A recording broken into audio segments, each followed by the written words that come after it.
सर्वांना नमस्कार. श्री स्वामी समर्थ. आज मी बनवणार आहे सांडग्याची भाजी. आपण खूप वेगवेगळ्या पद्धतीने सांडग्याची भाजी करू शकतो. सांडगे छान भाजून घेतले. माझ्याकडे जे शेंगदाण्याचं कूट होतं ते मी इथं घेतलेलं आहे. तुमच्याकडे जर कूट नसेल तर तुम्ही शेंगदाणे भाजून घेतले तरी पण चालतात. वाटलेले वाटण, त्यामध्ये मिरची पावडर अशी मी भाजीला फोडणी दिलेली आहे. वरून चवीपुरते मीठ घातले. उडदाच्या डाळीचे पापड बनवण्यासाठी मी 1 चमचा ओवा आणि 1 चमचा जिरं असं पाण्यामध्ये भिजत घातलेलं होतं. त्यामुळे पापडाला चव खूप छान येते. 1 किलोसाठी 1 पॅकेट रामबंधू पापड मसाला गरम पाण्यामध्ये उकळून घेतला. गार झाल्यानंतर पीठ मळून घेतले.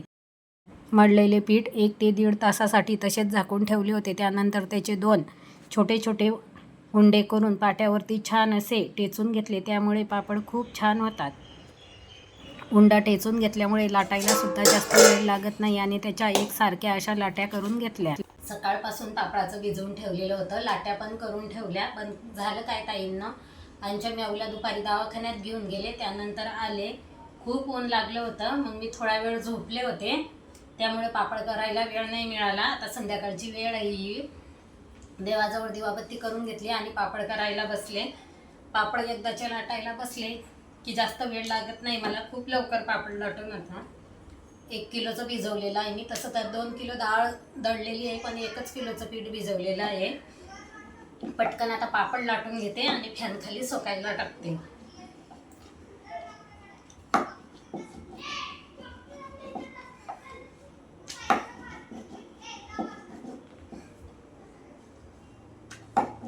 जास्त पातळ जर पीठ केलं तर पापड चिकट होतात. त्यामुळे मी जास्त असं घट भिजवलेलं आहे. त्यामुळे पापड छान लाटल्या जातात.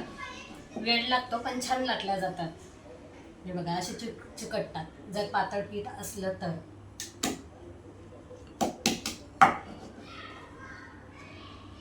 जास्त जर पीठ लावलं तर पांढरे पण येतात. त्यामुळे कमी पीठ लावायचं आहे आपल्याला, जास्त पीठ लावायचं नाही.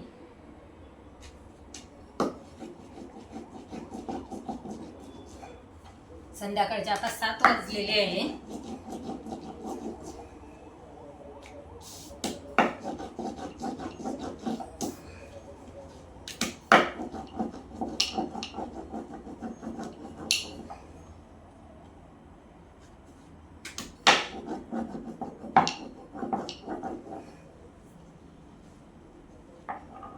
हे बघा जास्त मोठे पण नाही आणि जास्त छोटे पण नाही, अशा मीडियम आकारामध्ये मी पापड लाटून घेते. बघा पापड लाटून झाला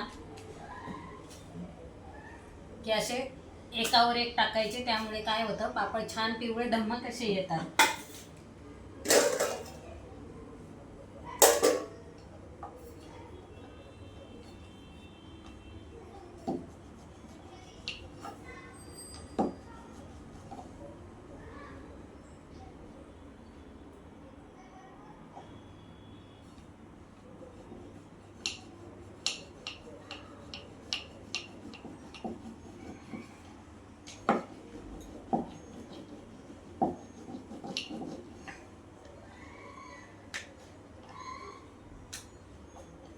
गरम पण खूप व्हायला लागलं का, तर मी फॅन एकदम कमी केलेला आहे. त्यामुळे फॅन जर वाळवला तर जे पीठ आहे म्हणजे ज्या लाट्या केलेल्या आहे त्या सुकून जातील. त्यामुळे पटपट लाटता येत नाही.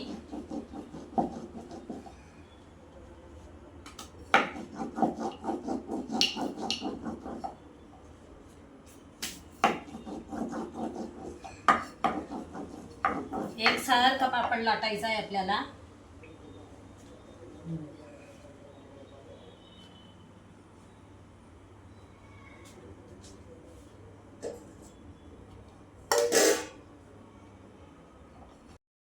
तुम्हाला जर छोट्या आकारामध्ये पापड करायचा असेल तर तुम्ही छोटा उंडा घेऊ शकता. तुम्ही सुरीने कट केला तरी पण चालतो.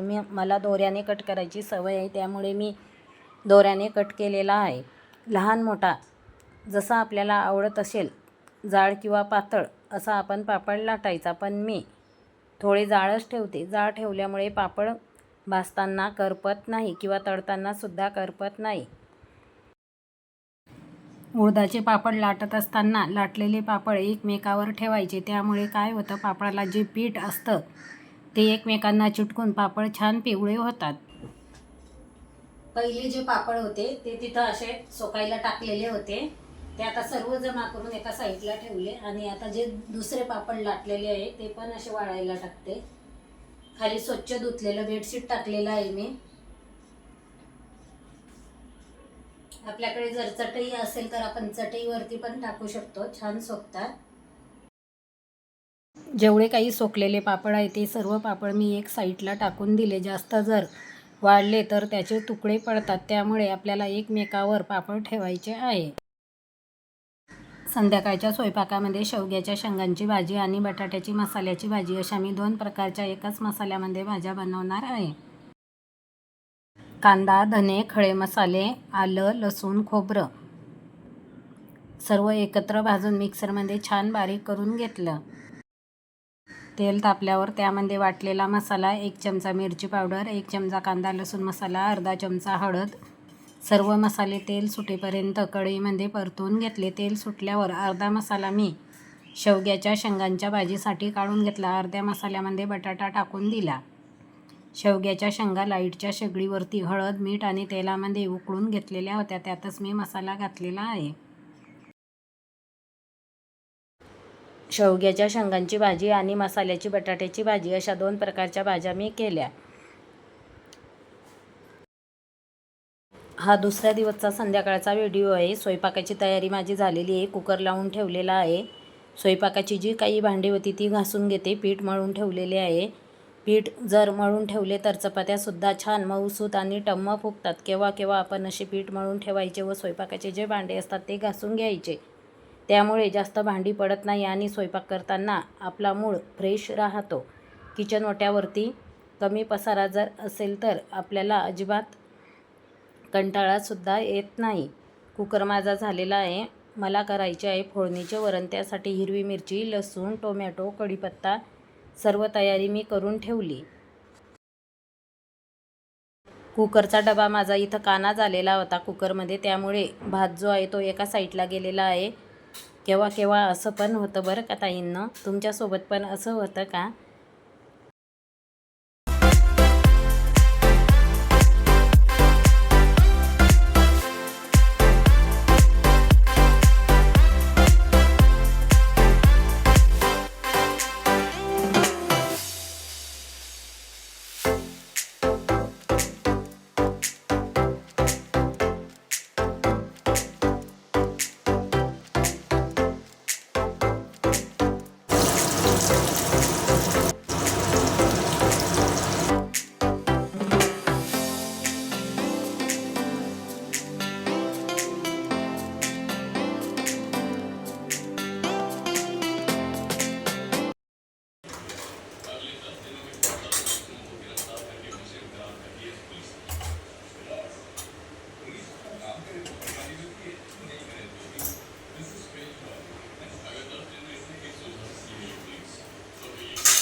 हा गोड दिसला नाही का तुम्हाला वाटीत झाकलेला इथं किचन वाट्यावर? मग परत झाकून ठेवला, परत झाकून ठेवला, संपवून टाकायचा तर ठेवला तरच झाकी.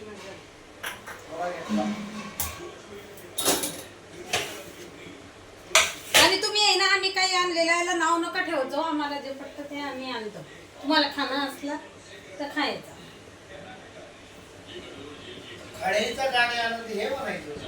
गोड नाही येत नव्हतं. हो राहू दे.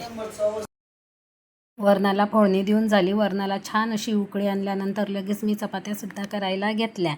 ह्यावेळेस जो गूळ आणलेला आहे तो DMartमधून बारीक केलेला आणलेला आहे. दरवेळेस मी गुळाची भेली आणते, पण तुमच्या दादांचं असं म्हणणं आहे की तो गूळ अजिबात गोड नाही, त्यांना तो गोड लागत नाही. तुम्ही पण तुमची मते मांडा.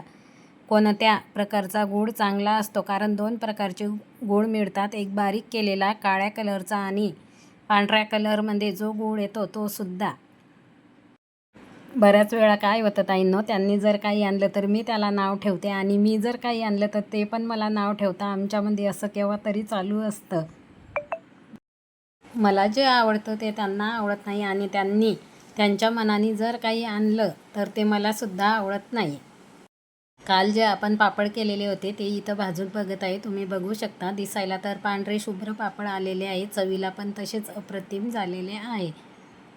मी बनवत आहे पापडचा खुडा. पापड भाजून घेतले, त्यामध्ये मिरची पावडर, तेल आणि चवीपुरते मीठ घातले. चनोट्यावरती तुम्हाला पसारा दिसत असेल का, तर सर्वांना खूप भूक लागली होती. स्वयंपाक झाल्या सर्वांनी मिळून जेवण केले. जेवणाची जी काही भांडी होती ती बघा बेसिंगमध्ये तशीच आणून ठेवलेली आहे आणि किचन ओटा पण स्वच्छ करायचा आहे, तो पण आता करून घेते. जेवणाची भांडे घासते आणि माझ्या ब्लॉगचा आज मी इथंच एंड करते बरं का ताईंनो. कसा वाटला तुम्हाला माझा आजचा ब्लॉग ते पण मला कमेंटमध्ये नक्की सांगा. जर आवडला असेल तर लाईक करा, शेअर करा, कमेंट करा. ज्या ताई आपल्या चॅनलला नवीन जोडलेल्या गेल्या असतील त्यांनी चॅनलला सबस्क्राईब पण करा. पूर्ण व्हिडिओ पाहिला त्याबद्दल सर्वांचे धन्यवाद.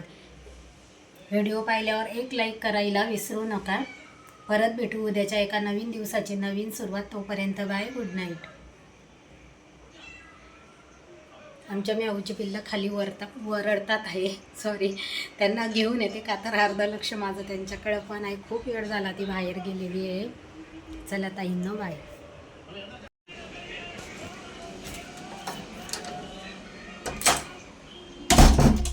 थोडं पळत यायचं असतं.